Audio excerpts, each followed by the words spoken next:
All right, welcome back to WMMA now with your host Chuck Stevenson, coming at you with a special count 'em, three fight preview. We're going to February 28th in Singapore for one championship, King of the Jungle. This event features three ladies fights, two of them in what is more commonly known as the Strawweight division, and one of them in what is more commonly known as the Flyweight division. First up at Strawweight is going to be Phogat versus Chen. Phogat's coming in with a record of 1-0.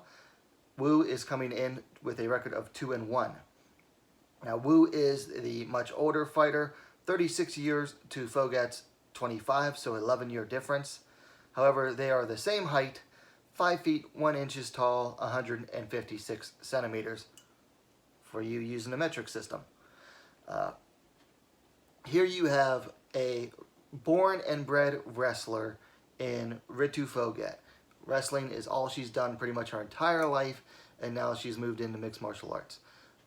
I've only been able to find one of Wu's fights. It was her first fight.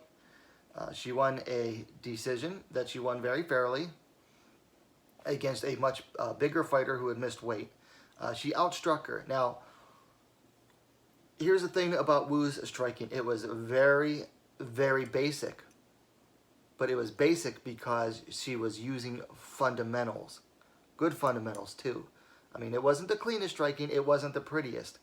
But she was using good fundamental striking, which you do not see often in the lower levels of the women's fighting. Now, do I think her that striking will be enough to stop someone who's been shooting for takedowns her entire life? No, I do not. And do I think she'll be any good on the ground? Based on the one fight I saw, no, I do not. She got taken down and her opponent controlled her back and almost pounded her out. So based on that, the last half of the last round of her first fight, basically, and that was only 2 fights ago, just seeing Wu as that weak on the ground, I believe that it's only a matter of time until Ritu Phogat takes her down, and then Ritu Phogat gets the win on the ground, whether by submission or whether she draws it out all the way to a decision. She's eventually going to get the fight to the ground in every round. And so your winner for this fight is going to be Ritu Phogat. Next up, also at Strawweight, we have Mei Yamaguchi taking on late replacement Denice Zamboanga. So Yamaguchi, of course, much more experienced fighter. 21-11-1, taking on Zamboanga, who is undefeated but only has 6 fights to her credit. Yamaguchi's the older fighter, a big age difference again, 37 to Zamboanga's 23 years old, Zamboanga, however, is the taller fighter, 5 feet 2 inches, 157 centimeters, to Yamaguchi's 5 feet even, 153 centimeters. Now, looking at Zamboanga's record, and I picked against her in her last fight because of this, but I'm a lot more confident in it now. You look at Zamboanga's record.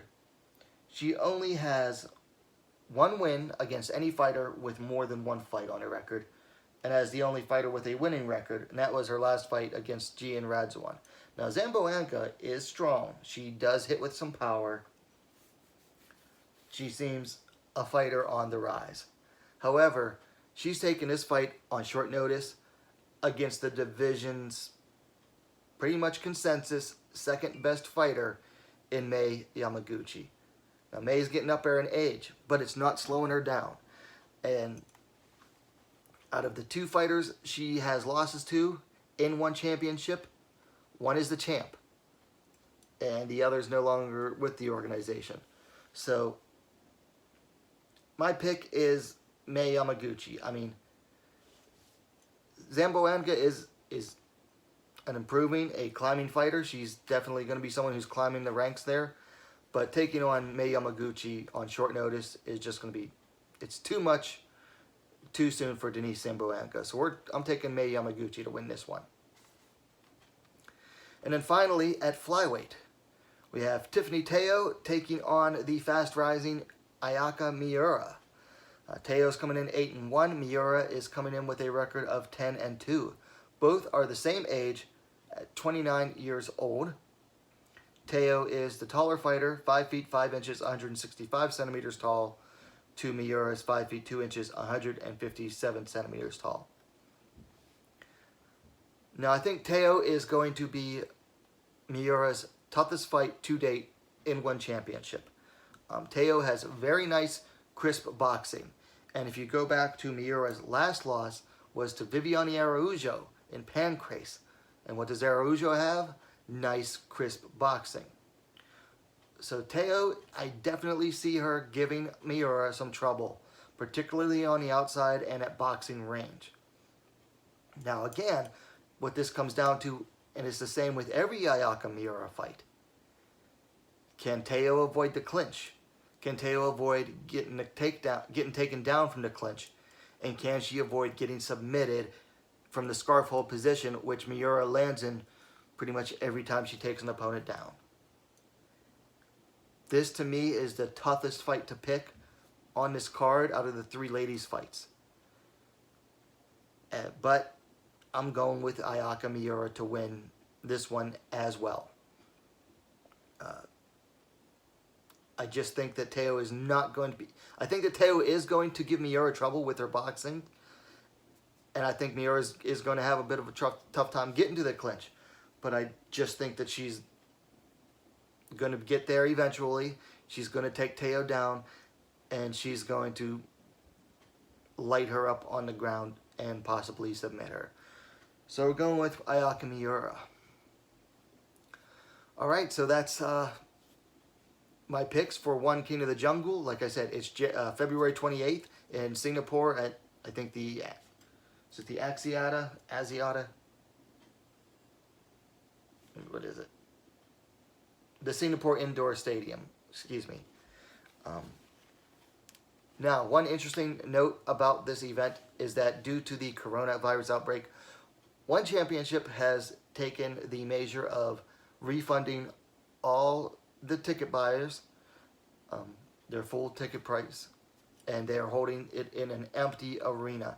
So these fighters are going to be fighting in dead silence. Now, One Championship, their events are pretty dang loud, but so this is going to be almost like they're fighting like in a Ryzen event, that the fights are going to be dead quiet, and you're going to hear pretty much everything the coaches are saying to the fighters, although you probably won't be able to understand much of it because it's mostly going to be in different languages. But I think something I wanted to make a note of.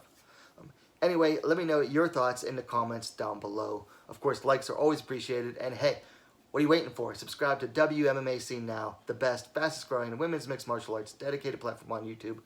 Don't forget to hit that bell for notifications. And we'll see you next time.